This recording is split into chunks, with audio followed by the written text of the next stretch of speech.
Hello, I'm your superhero critic, and I'll stay super as long as you stay also. Today marks the second annual Gamuary month where instead of looking at comic book movies, I take a little break and look at comic book video games. That being said, I do realize this game for today's review has been reviewed by multiple people, including one specific nerd. That being said, I figured we gotta get it out of the way and cover my thoughts on the game.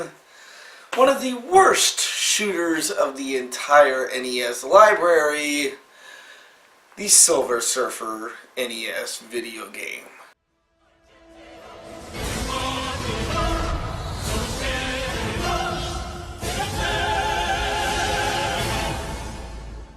The game opens up with a message from Galactus demanding his herald help him gather the different pieces of the cosmic device.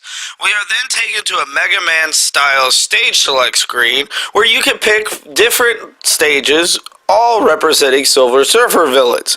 Those stages are then divided into 3 separate levels with multiple angles and obstacles to avoid.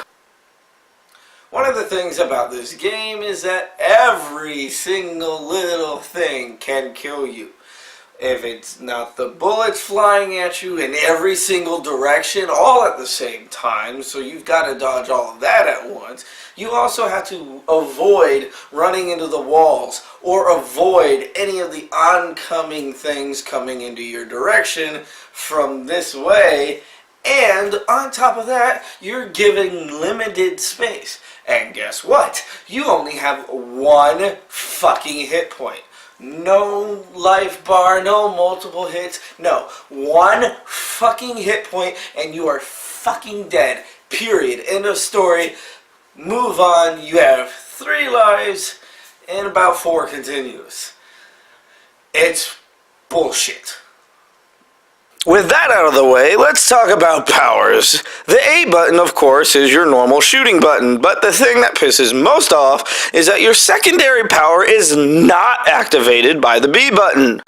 No, you don't get the pleasure of using a normal button, B. No, you gotta hit the fucking select button. Who the fuck does that shit? Why would you do the select button instead of the B button, you know, like a normal fucking game? Then again, this is LJN, so they do the stupidest fucking things to make everything so fucking complicated.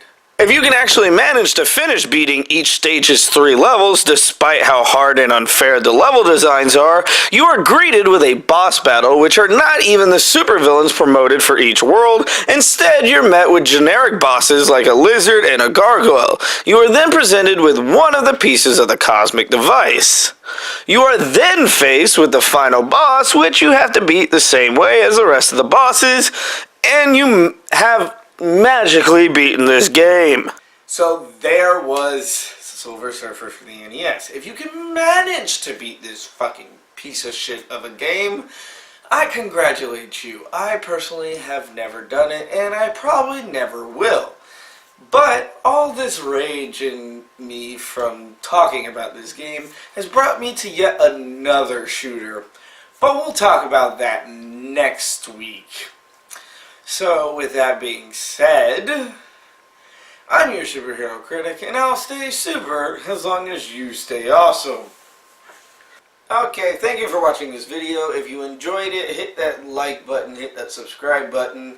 If you want to help me out and make more reviews, check out my Patreon page. I would love to hear from any of my subscribers. As also give out rewards and just little tidbits about everything. Also, up top is all the weeks from last week's question, and this week's question is, what is your least favorite superhero game of all time? Thank you, and I will see you next week.